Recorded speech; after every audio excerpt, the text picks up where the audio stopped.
चला चालू घडामोडीचं शेवटच्या स्टेपमध्ये आपण आता, कारण 15 मार्चला जळगावचा पेपर आहे ना. आपले जास्त लोक जळगाववाले नंतर मुंबईवाले, पण आता हे पुस्तक आलंय तर हे पुस्तक आपल्याला एंड करावं लागेल.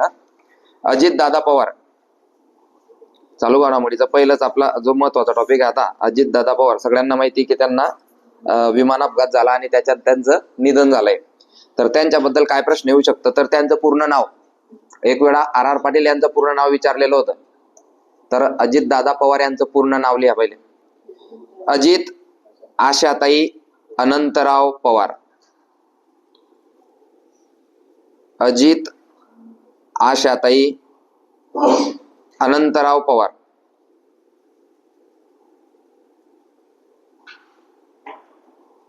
जन्म 22 जुलै 1959.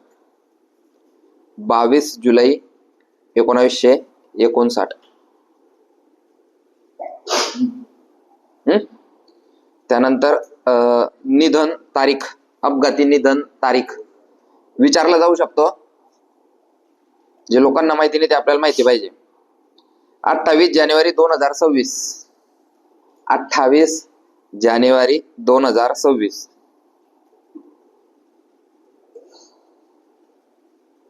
28 जानेवारी 2026. त्या विमानाचं नाव हे बाय असं लिहिणं पडलं आपलं, लरजेट 45. विमानाचं नाव LEA, लरजेट JET. JET 45. LEARJET 45. इथे विमानाचं नाव होतं. तर हे कठीण आहे, विचारलं जाऊ शकतं, 100% विचारलं जाऊ शकतं. लरजेट 45. आता पक्ष कोणत्या पक्षाचे होते ते? राष्ट्रवादी काँग्रेस पार्टी. पक्ष राष्ट्रवादी काँग्रेस पार्टी.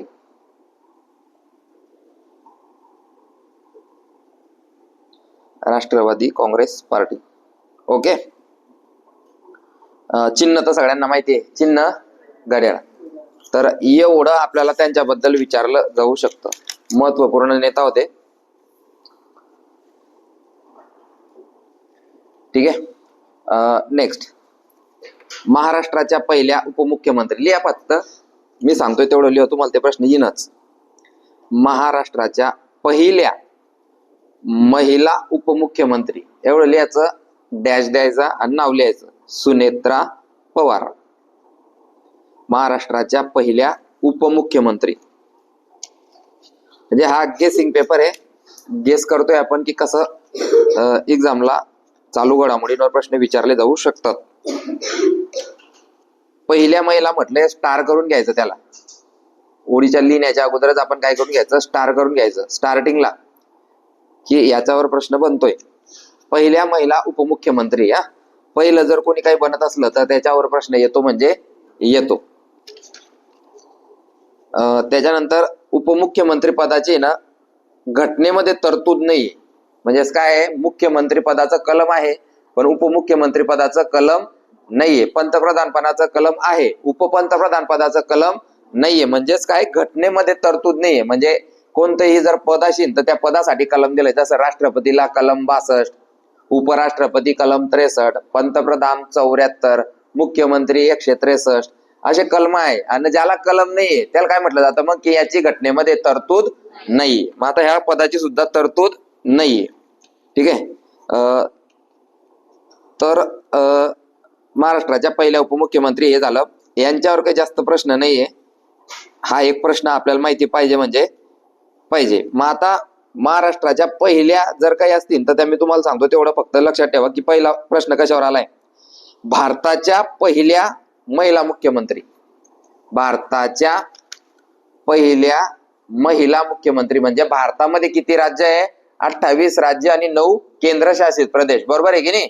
तर एवढ्या सर्व राज्यांमध्ये पहिल्यांदाच कोणी मुख्यमंत्रीपदी शपथ घेतली होती. आता सध्या जर पाहायला गेलं तर कोणत्या राज्यात महिला मुख्यमंत्री आहे? ममता बॅनर्जी, कोलकाता. त्याच्यानंतर दिल्ली, काय नाव त्यांचं, रेखा गुप्ता. तर असं आता नंतर झालंय. पहिल्यांदाच कोणी शपथ घेतली होती तर लिहा.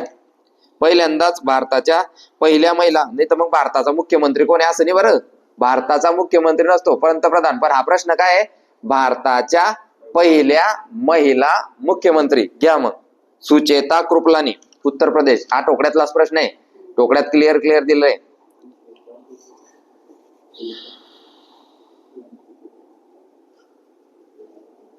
तर एवढं तुम्हाला माहिती पाहिजे. सध्या 6 राज्यांमध्ये ना उपमुख्यमंत्रीपदी आणि मुख्यमंत्रीपदी अशा 6 महिला आहेत. तर एक तर पहिला आपण ममता बॅनर्जी, पश्चिम बंगाल, कोलकाता. रेखा शर्मा, दिल्ली. रेखा गुप्ता का शर्मा, इथं शर्मा दिले. सुनेत्रा पवार उपमुख्यमंत्री. दिया कुमारी राजस्थानच्या उपमुख्यमंत्री. प्रवती परिदा ओडिशाच्या उपमुख्यमंत्री. आणि नेमचा किपजेन या मणिपूरच्या उपमुख्यमंत्रीपदी आहे. जे 6 महिला या मुख्यमंत्री आणि उपमुख्यमंत्रीपदी आहे आपल्या भारतामध्ये. ठीक आहे. कालच एक प्रश्न मी स्टेटसला पण ठेवलेला होता की महाराष्ट्राचे राज्यपाल बदलले. लिहा मग, महाराष्ट्राचे जिष्णू, ज फॉर जळगाव, विष्णूने जिष्णुदेव वर्मा लिहून घ्या. महाराष्ट्राचे नवीन राज्यपाल जिष्णू देव वर्मा, जे की या पुस्तकात बी नसणार आता. म्हणजे आपण करंट अपडेट असलं पाहिजे. आणि नाहीच तर मग माझे स्टेटस पाहत जा तुम्ही. जर असं काही कामाचं असलं तरच मी स्टेटस ठेवतो. मी कोणाच्या बर्थडे गिड्डेचे स्टेटस ठेवत नाही जास्त. जर काही कामाचं वाटलं मला तरच मी त्याचे स्टेटस ठेवतो. चलो,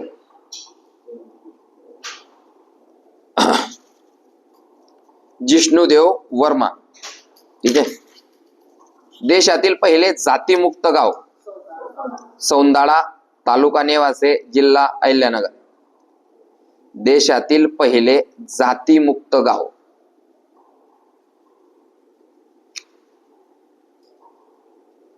देशातील पहिले जातीमुक्त गाव.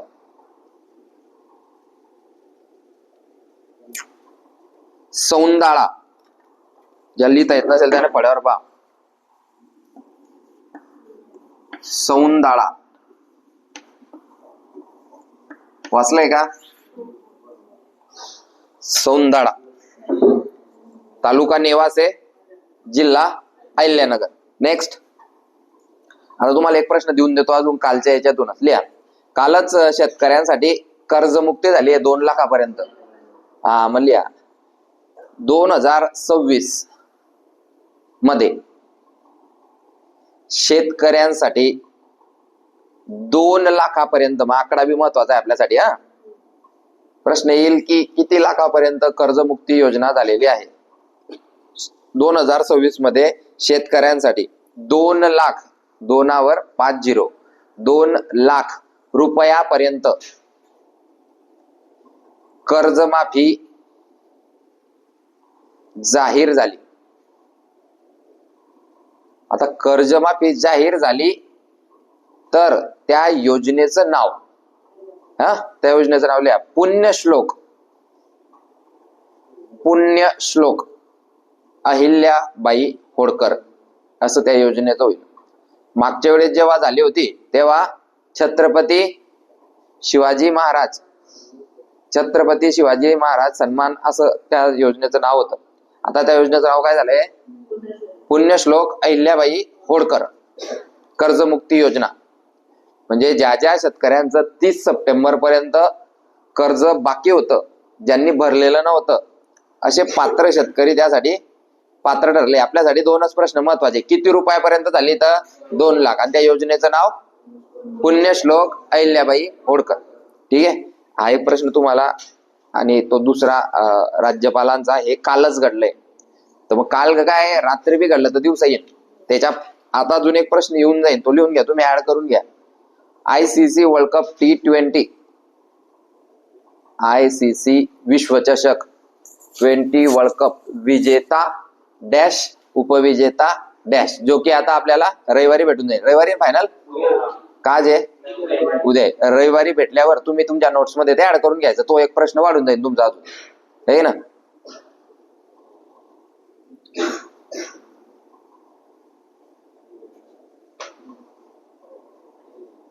हे महत्वाचं आहे. देशातील पहिले जातीमुक्त गाव. त्या गावाने एक ठरावच पास केलाय. आमची जात मानव असा त्यांनी तो ठराव पास केलाय, म्हणूनच ते जातीमुक्त गाव झाले. आता त्या गावावर जर अजून एक कधी प्रश्न बनवायचा म्हटला तर काय विचारलं जाईल, सरपंच कोण? तर सरपंचाचं नाव पण लिहून घ्या तिथेच, त्याच्या पुढेच बारीक अक्षरात लिहिलं तरी चालेल. सरपंच शरदराव अरगडे, सरपंच शरदराव अरगडे.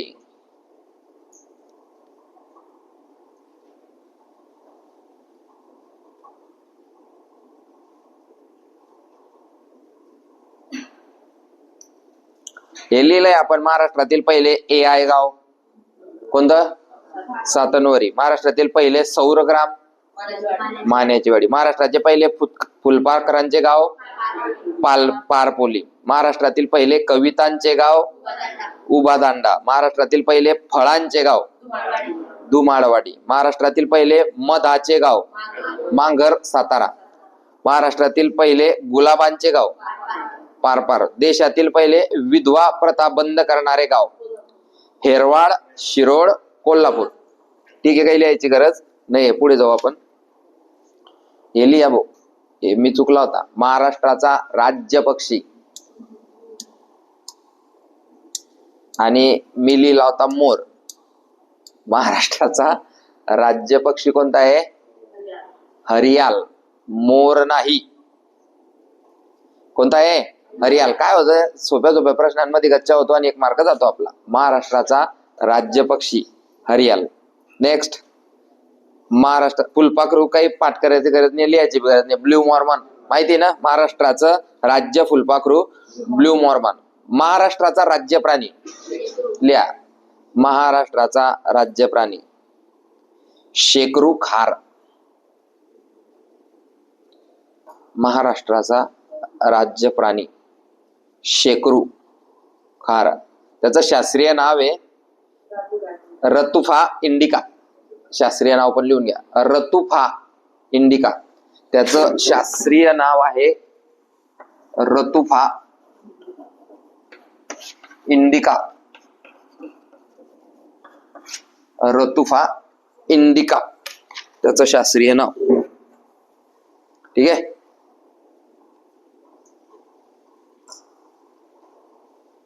आणि महाराष्ट्राचा राज्य मासा सिल्वर पापलेट. माहिती आहे ना, लिहायची काही गरज नाही. ठीक आहे, पुढे जाऊ.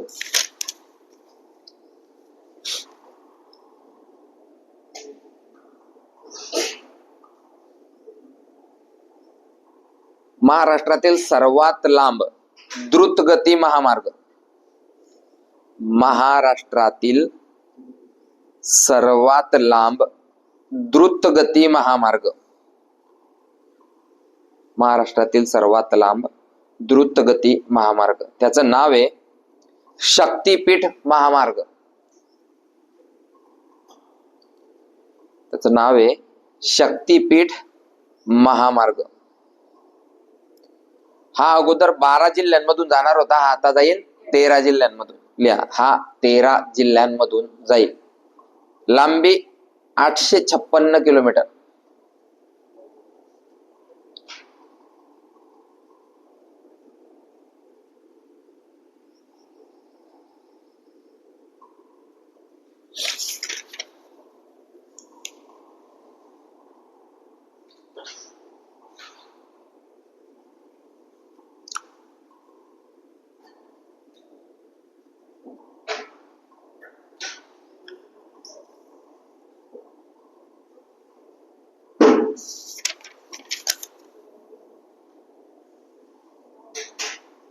महाराष्ट्रातील पहिले पॉक्सो न्यायालय.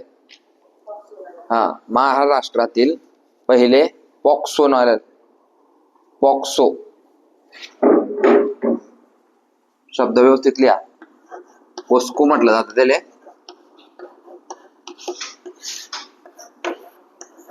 स्पेलिंग काही माहित नाही. पोस्को, SCO असं किती आहे. POCSO, POCSO. शिवाजीनगर जिल्हा व सत्र न्यायालय पुणे. शिवाजीनगर जिल्हा व सत्र न्यायालय पुणे. POCSO, POCSO उलट झालं रे. हा सी इकडे पाहिजे होता. आणि हा yes POCSO. Protection of child from sexual offence act 2012, पोक्सको 2012 लिहा रे. पोस्को कायदा काय होता है 2012.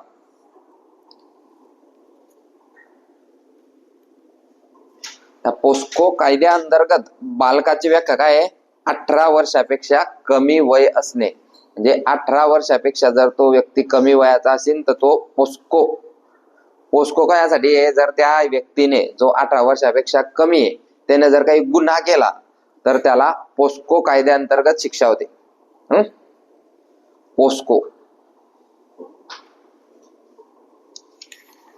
नेक्स्ट,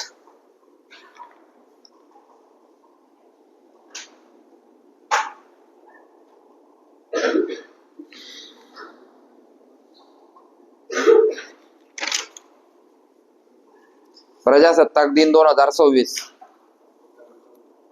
येणारा प्रश्न. प्रजासत्ताक दिन 2026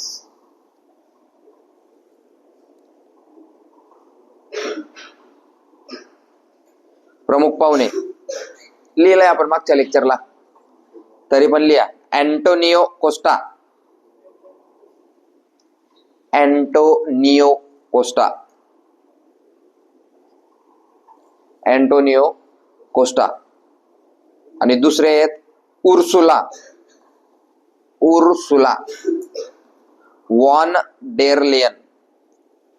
लिहून देऊ का रे? Antonio Costa. Antonio Costa. आणि 2 नंबरचे पाहुणे होते Ursula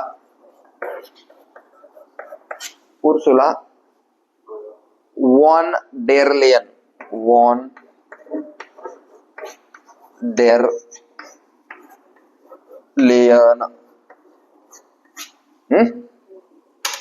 Ursula von der Leyen म्हणजे आपल्या 26 जानेवारीला दुसऱ्या देशाचे पाहुणे आपण बोलवतो की बुवा तुम्ही आमंत्रित करतो आपण त्यांना ध्वजारोहणासाठी. ध्वजारोहण कोण करता? आणि राष्ट्रपती. पण आपण त्यांना बोलवतो की आमच्या देशाचं प्रजासत्ताक दिन आहे, तुम्ही या. तर दरवर्षी बोलवलं जातं. दरवर्षी त्याच्यावर प्रश्न MPSC विचारते, नाही तर पोलीस भरती विचारते की पाहुणे कोण होते, प्रमुख पाहुणे कोण होते. कितवा होता रे प्रजासत्ताक दिन? 77वा. मग प्रजासत्ताक दिनाच्या दिवशी विविध कार्यक्रम होतात, बरोबर आहे की नाही? त्या कार्यक्रमांमध्ये सर्व राज्यांचे नौदल, त्याच्यानंतर भूदल आणि वेगवेगळ्या प्रकारचे कार्यक्रम ते पार पाडतात. काय म्हणतात त्याला?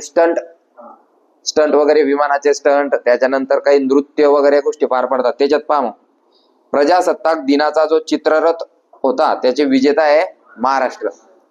प्रजासत्ताक दिन चित्ररथ विजेता महाराष्ट्र.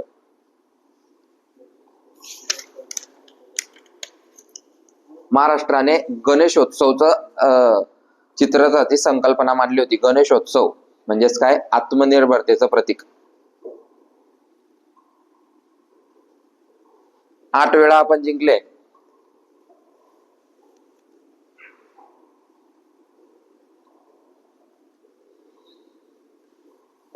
अर्थसंकल्प मांडला गेलाय आपला आता. मग त्याच्यावर एक प्रश्न असा होता MPSC ग्रुप सी ला की सर्वात जास्त अर्थसंकल्प मांडणारे कोण? तर सर्वात जास्त 10 वेळा अर्थसंकल्प मांडला आहे मोरारजी देसाई यांनी. आणि 2 नंबरला आता आले आपल्या निर्मला सीतारामन, 9 वेळा. मग सर्वात जास्त लिहा मोरारजी देसाई 10 वेळा आणि निर्मला सीतारामन 9 वेळा. निर्मला सीतारामन आणि P चिदंबरम यांनी 9 वेळा.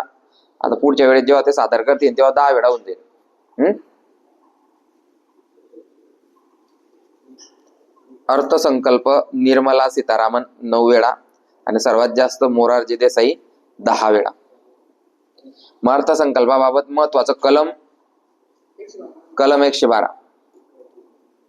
त्या अर्थसंकल्पाला नाव आहे वार्षिक वित्तीय विवरणपत्र, ज्याला आपण अर्थसंकल्प म्हणतो ना.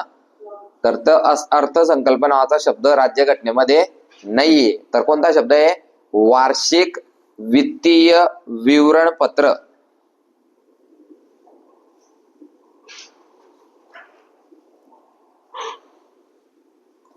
112 हा देशाचा अर्थसंकल्प आहे, तर 202 हा राज्याचा म्हणजेच महाराष्ट्राचा अर्थसंकल्प. 202 राज्य अर्थसंकल्प. ठीक आहे. इथं सगळ्यांचा पाठ असेल. 16व्या वित्त आयोगाच्या अध्यक्ष अरविंद पनगाडिया, सचिव ऋत्विक रंजनम पांडे आणि वित्त आयोगाचा कलम माहिती आहे ना? हा, तू सांग मग आता वित्त आयोगाचे अध्यक्ष कोण राहतं? शाबास, राष्ट्रपती. आणि दर 5 वर्षांना वित्त आयोगाची स्थापना होते. जमीन वित्त आयोगाबद्दल 5 प्रश्न. वित्त आयोग कलम 280. वित्त आयोग 5 वर्षाचा राहतो. आता हा कितवा वित्त आयोग चालू आहे? 16वा. त्याचे अध्यक्ष होते अरविंद आणि सचिव होते ऋत्विक रंजनम पांडे आणि कलम तर पाहिला आपण त्याचा. ठीक आहे. आता महत्वाचं काय त्याच्यात, वित्त आयोग हा विचारला जाणाराच प्रश्न आहे. समजतंय? वित्त आयोग वेगळा आणि नियोजन आयोग वेगळा, म्हणजे जो नीती आयोग म्हणून आता आलाय. बरोबर आहे की नाही? देशात जर पाहिलं तर कोणता आयोग आहे? नीती आयोग. आणि त्या नीती आयोगाच्या धर्तीवर राज्यात एक चालू झालाय. कोणता? त्या मित्र आयोगाने चर्चा करून, अभ्यास करून ती शेतकरी कर्जमाफी योजना तयार केली. समजताय का? त्या नीती आयोगाने एक समिती गठीत केली आणि त्या गठीत समितीने मग ही शेतकरी कर्जमुक्ती योजना जाहीर केली. हे सुद्धा पेपरात आलंय आजच्या. लोकांना काय माहिती? फक्त कर्जमुक्ती झाली, 2 लाखापर्यंत झाली. कशी झाली, कोणी केली, कशा पद्धतीने केली ते आपल्याला माहिती पाहिजे. लोकांना काय माहिती? फक्त पैसे माफ झाले. आपण त्याच्या उपर जाऊन कसे माफ झाले, का कोणी हातवरती केला, कोणी पैसे देत नाही, तर एक समिती गठीत होते. समिती कशासाठी? कारण एक व्यक्तीने जर डिसिजन घेतलं तर ते चुकण्याचे चान्सेस राहतात. बरोबर आहे की नाही? पण एक 4-5 अधिकारी मिळून जर काही हे घेत असतील, डिसिजन घेत असतील, तर ते चुकणार नाही. बरोबर आहे की नाही?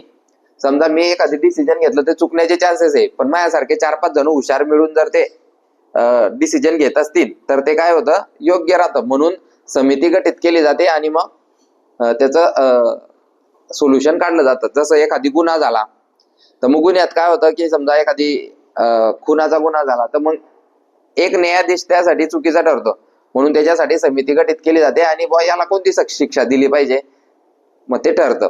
आणि हे समिती गठीत मध्ये सगळे कोणता लोक राहतात? IAS IPS लोक राहतात, जे की एकदम हुशार लेवलचे लोक राहतात. आता 2 लाखापर्यंत त्यांनी कर्जमाफी केली. बरोबर आहे की नाही? मग याचे पुढे निष्कर्ष काय होतील? आता तर देऊन टाकू आपण शेतकऱ्यांना 2 लाखापर्यंत, पण 2 लाखापर्यंत त्यांना परवडीन का? त्यांना त्याचा फायदा होईल का? आणि आपल्यावर किती बोजा पडेल? आता हे 2 लाख रुपये एका जणाला माफ करणं म्हणजे, आज किती लोक आहे महाराष्ट्रात? 81,000 शेतकरी आहे. किती? 81,000 शेतकरी गुणिले 2 लाख. तर मग एवढे पैसे आहेत का आपल्या डबड्यामध्ये? तर हा सगळा विचार करून मग ती योजना आखलेली आहे. पैसे असले तर भेटते, जरा डबड्यात पैसे नसतील तर भेटेन का? नाही, तसं आहे. चलो, पैसे आणून विषय झाला. फी कोणाकोणाची बाकी आहे? पुढे वित्त आयोग झालं. हा, त्याच्यानंतर नेक्स्ट आहे पहिलीपासून पदवीपर्यंत मोफत शिक्षण देणारे पहिले राज्य. लिहा, तुम्ही वाचून ठेवलंय म्हणजे. पहिलीपासून पदवीपर्यंत मोफत शिक्षण देणारे पहिले राज्य. विचार करा, आपण पदवीपर्यंत केवढे पैसे खर्च केले है ना? ठीक आहे. 1ली ते 7वी पर्यंत 51 रुपयात झालंय आपलं. बरोबर आहे की नाही? 51 रुपये दाखल्यासाठी दिले. त्याच्यानंतर मग फक्त आपण परीक्षा फीस भरत गेले. ते बी जस्ट 50-100 रुपये राहायची. पहिलीची 50 रुपये, दुसरीची 50, 7वीची 100 जास्तीत जास्त. मग 8वीला आपण शाळा चेंज केली, तिथे 101 रुपयात ऍडमिशन. 9वी 10वी म्हणजे 10वीला काहीतरी आपण 1000 रुपये भरून फॉर्म भरला होता काहीतरी, मला आठवतं. पण जसं 11वीला गेले की लगेच 1000, 2000. आता FY SY TY ची फी 3-3 हजार, 5-5 हजार. म्हणजे एका विद्यार्थ्याला शिकण्यासाठी कमीत कमी आपल्या काळात 10,000 लागत होते ना. आता मी फक्त नर्सरीची फी 30,000 भरली आहे. किती? आणि त्या 30,000 मध्ये तर मग पुरं शिक्षण, नरेंद्रचं बी पुरं शिक्षण झालंय. आता फक्त नर्सरीची 30 भरली है ना. आता तो फर्स्ट केजीला गेला त्याचे 20, म्हणजे दरवर्षी 20 गुणिले 10, 20 10 2,00,000 रुपये तो 10वी पर्यंत जाईल. आणि ते बाकीचे तर वेगळेच अजून. बाकीचे म्हणजे काय, दरवर्षी ड्रेस, दरवर्षी एक ब्लॅक बूट, एक व्हाईट बूट, ते वेगळं. दरवर्षी त्यांच्या शाळेची पिकनिक, ते वेगळे. दरवर्षी त्यांच्या शाळेचं गॅदरिंगला 1,000 रुपयाचा ड्रेस कंपल्सरी. हा, त्याच्यानंतर दरवर्षी काही त्यांचे हे होतं व्हाईट डे कॉम्पिटिशन, मग ते सगळे व्हाईट टी शर्ट घाली जातील. येलो डे कॉम्पिटिशन, मग येलो टी शर्ट घाली जातील. रेड डे कॉम्पिटिशन लगे रेड, म्हणजे डे राहतात त्यांच्या शाळेमध्ये. तर ते म्हणजे आता असे दोसले आपण सगळे एकच ड्रेस 7-7 वर्ष घाले. आमच्या काळामध्ये तर अर्ध्या चड्ड्या होत्या, हाफ चड्ड्या. त्या हाफ चड्डी मागून फाटली तरी टिकायला घेऊ, म्हणजे टेलरला आणले काम होतं. आता टेलर आणले लगेच नवीन. म्हणजे विचार काय करतो, फाटेल माझ्या पोरगा घालणार नाही. पहिले लोक आमच्या शाळेच्या पिशव्या कोणत्या, जरा तर लालसी बापनाच्या कचा करायचे शाळामध्ये. ते मॅडम बी किती जायचे, अरे दुसऱ्या पिशव्या ना, ते सोडले बापनाची सोडली तर बाजाराची पिशवी जायला मी. पण आम्हाला कधीच असं ते टांग्याचं दप्तर भेटलं नाही. ते टांग्याचं दप्तर मी एवढी हाऊस केली, आता त्या टांग्याच्या दप्तर एका वर्षात 2-2 बॅगा बदलावतो मी डायरेक्ट. कारण भेटलंच नाही ना टांग्याचं दप्तर. ते टांग्याचं म्हणजे आपल्याला ते 2 बॅगा. मी नेहमी 1ली ते 7वी पर्यंत तर बापनाची पिशवी होती. त्यानंतर 8वी ते 10वी मस्त कॅरीला यायचे, ते ह्याची बाजाराची आपली केसनीवाली, त्याच्यात सगळे पुस्तकं आहेत आणि ते तुटे बिना. तर असं होतं. मग 11वीत दप्तर भेटलं होतं. पण ते असं की जे मनासारखं नाही भेटायचं जसं ते पुस्तकं फुकटच भेटायचे पहिले. पुस्तकं आता फुकट भेटता का नाही, पण आमच्या वेळेस पुस्तकं फुकट भेटायचे. 1ली ते 10वी पर्यंत पुस्तकं फुकट होते, वया घेण्यापर्यंत फक्त. आता आमच्या शाळेला दत्तक घेतलं होतं कुसुंब्याच्या, तर रोटरी क्लब नावाच्या एका क्लबने दत्तक घेतलेलं होतं. तर ते वया द्यायचे, प्रत्येक विद्यार्थ्याला 8-8 वया द्यायचे. 8-8 वया, 200 पेजेस. तर वया बी घ्यायची, आम्हाला काही गरज नाही, फक्त पेन वही. त्याच्यानंतर ते पेन्सिल बी द्यायचे, खोड रबर द्यायचे, सगळं द्यायचे ते. तर आता काय सगळं विकत घेणं पडतं आणि दरवर्षी नवीन, जुनं चालणार नाही. तर हे राज्य पहा केवढं चांगलं राज्य आहे, जे की प्रत्येक राज्यानं केलं पाहिजे. 1ली पासून ते 5वी पर्यंत मोफत शिक्षण देणारं पहिलं राज्य केरळ. मग आता हे राज्य पुढे जाईनच ना. तर केजरीवाल जे करत होते, किंवा त्यांचं काय म्हणणं होतं, मी गव्हर्नमेंट नोकरीला आहे ना, तू शेतकरी आहे, तू कामाला जातो, तू बांधकाम कामगार आहे, या सगळ्यांचे पोरं, मग मी मुख्यमंत्री का असे ना, एकाच शाळेमध्ये जातील, असं केजरीवालचं म्हणणं होतं, अरविंद केजरीवालचं. की मी मुख्यमंत्री आहे, उपमुख्यमंत्री आहे, एखादी शाळेचा शिक्षक आहे, एक डॉक्टर आहे, कोणी बांधकाम कामगार आहे, कोणी कंपनीत कामाला जातो, कोणी शेतकरी आहे, या सगळ्यांचे पोरं एकाच शाळेमध्ये गेले पाहिजे. पण असं होतं का? असं होत नाही. एखादी डॉक्टरचा पोरगा मराठी शाळेमध्ये शिकतोय, होतं का असं? होत नाही असं. मग का बरं होत नाही असं? कारण मराठी शाळेमध्ये जे शाळेत जाता पोरं, त्या पोरांचे मायबाप एक तर शेतकरी राहता, किंवा कुठेतरी 12 घंटे ड्युटीला जाता, किंवा काहीतरी काम करून ते पैसे कमवता, आणि ते त्यांच्या पोरांची दरवर्षाची 50,000 रुपये फी भरू शकत नाही. आणि तो जो डॉक्टर आहे, त्या डॉक्टरचा पोरगा 1ली पासून, म्हणजे तो महिन्याले वर्षाले 1,00,000 रुपये भरतो आणि चांगल्या शाळेत त्याच्या मुलाला टाकतो. मग जर तो चांगल्या शाळेत त्याच्या मुलाला टाकतोय, तर त्याचा मुलगा तर ट्रेन होणारच आहे ना, बरोबर आहे की नाही? तर असे फरक पडतो. आणि मग गरीबच राहतो आणि श्रीमंत अजून. तुम्ही पाहिलं असेल की तुम्ही एखाद्या डॉक्टरकडे जाताय, तुम्ही कोणता बी डॉक्टर धरा, त्या डॉक्टरचा मुलगा किंवा मुलगी डॉक्टरच बनते, बरोबर आहे की नाही?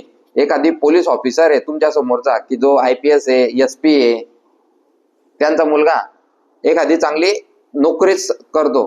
पण तुम्ही हे बी पाहिलं असेल की एखादी शेतकरी आहे, त्याचा पोरगा जर थोडा मेहनती असेल, तो पोलीस बनतो, म्हणजे कॉन्स्टेबल बनतो. ते बी आता, नाही तर पहिले तो शेतकरी होता तर त्याचा पोरगा शेतीच करे.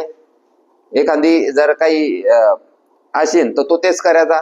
कंपनीत जाणार असेल तर त्याचा पोरगा कंपनीतच जायचा. तर असं होतं. पण आता शिक्षणाचं महत्व चांगलं झालंय आणि सगळ्यांना समजायला लागलंय. आणि विशेष म्हणजे त्यांनी एवढी तर केलंय आपल्यासाठी, किंवा त्यांना असं तरी नाही म्हटलंय की फक्त पोलीस भरतीसाठी डॉक्टर लोकच फॉर्म भरतील, तुम्ही भरू शकणार नाही.